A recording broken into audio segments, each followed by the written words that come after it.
कपड़े धोने वाली बहू। शादी के पहले से ही विभा को कपड़े धोने का बड़ा शौक था। कभी नल के नीचे तो कभी तालाब के पास। अरे मेरी नीली वाली लुंगी नहीं दिख रही है। विभा की अम्मा कहाँ रखी है लुंगी? अरे वो तो विभा ने परसों ही धोकर रखी थी आपकी अलमारी में, देखो वहीं होगी। वो ना मैंने आज धो दी, मुझे लगा कि गंदी हो गई होगी। अरे कैसे गंदी हो गई थी, उसे तो मैंने पहना भी नहीं। हे भगवान, इस लड़की के कपड़े धोने की आदत से परेशान हो गया हूँ मैं। जितना तो घर में राशन नहीं आता, उससे कहीं ज्यादा डिटर्जेंट पाउडर का खर्चा है। इसकी शादी करवा दो, शादी जाए अपने घर में ही करे काम, फिर चाहे घर के कपड़े धोने हो या पूरे गाँव के। हाँ ठीक बोल रही हूँ, देखता हूँ मैं कोई लड़का। वो दिन भी आ जाता है जब विभा को देखने लड़के वाले आ जाते हैं। लड़की मुझे अच्छी लगी।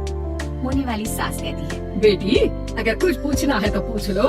वैसे तो हमारी लड़की बहुत ही शर्मीली है, जो बोल दो वो मान लेती है, इसे क्या पूछना होगा। अरे कैसी बात कर रही हो माँ, मुझे इन लोगों के घर रहना है, सवाल तो कही है।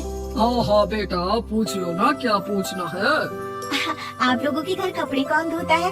सास का मुंह बन जाता है। देखो अगर तुम ये कहना चाहती हो कि तुम्हें कपड़े धोने नहीं आते तो सुन लो, कपड़े मैं ही धोती हूँ, लेकिन तुम्हारे आ जाने के बाद मैं रुमाल तक नहीं धोऊंगी। अरे चुप रहना भगवान, बहू बेचारी घर आई नहीं, उसे डराना शुरू कर दिया।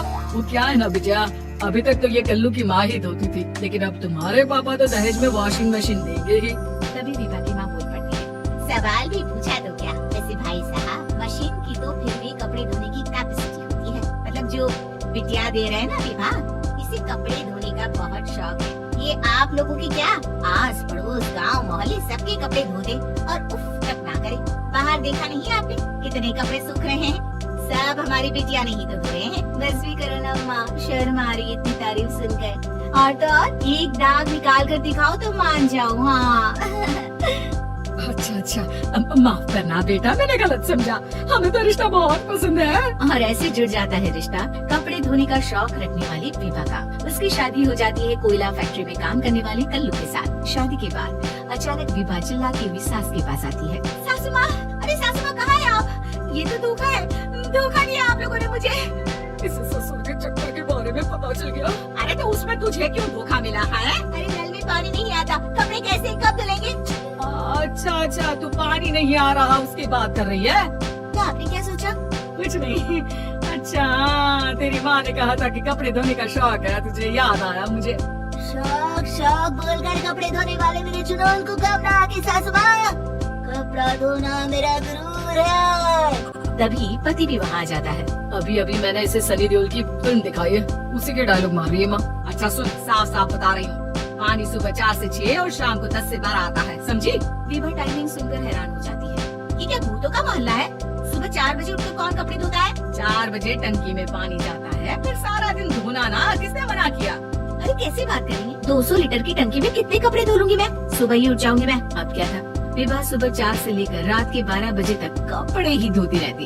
एक रोज सास पड़ोस से निकलकर कहीं जा रही होती है कि साथ वाली कहती है, हाँ कल्लू की माँ, जरा ये बताओ कि 2 साड़ी है, 2 ब्लाउज और एक पेटीकोट और एक नाड़ी वाला लंबा कच्छा। हाँ तो?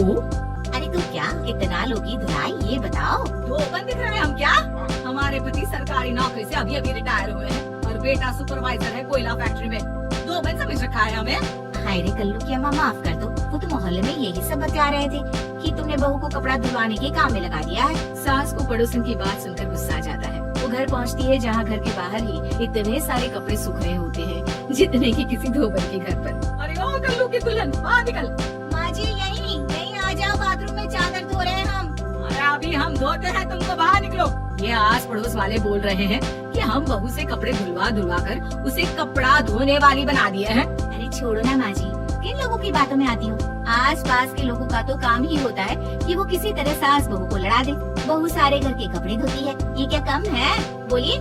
सास को भी लग जाता है कि वो बहू का ये संकीपन नहीं छुड़वा सकती, इससे अच्छा है कि खुद ही चुप हो जाए। एक रोज सास और बहू मंदिर जाते हैं, जहाँ सास की साड़ी वहाँ खड़ी भीख मांगने वाली से मिलती है। माँ जी क्या बात है, आपकी साड़ी उस भिखारी से कितनी मिल रही है ना? हाँ हाँ देखो तो, दोनों की साड़ी मिल रही है। क्या बात है कल्लू की अम्मा, तुम खुद को तो अफसर की बीवी बताती हो और ऐसी सिंपल सी प्लेन साड़ी पहनकर घूमती हो। सिंपल और प्लेन नहीं है ये साड़ी। तो क्या सोने के धागे से फूल बने हैं? कुछ भी सासू माँ, कुछ भी।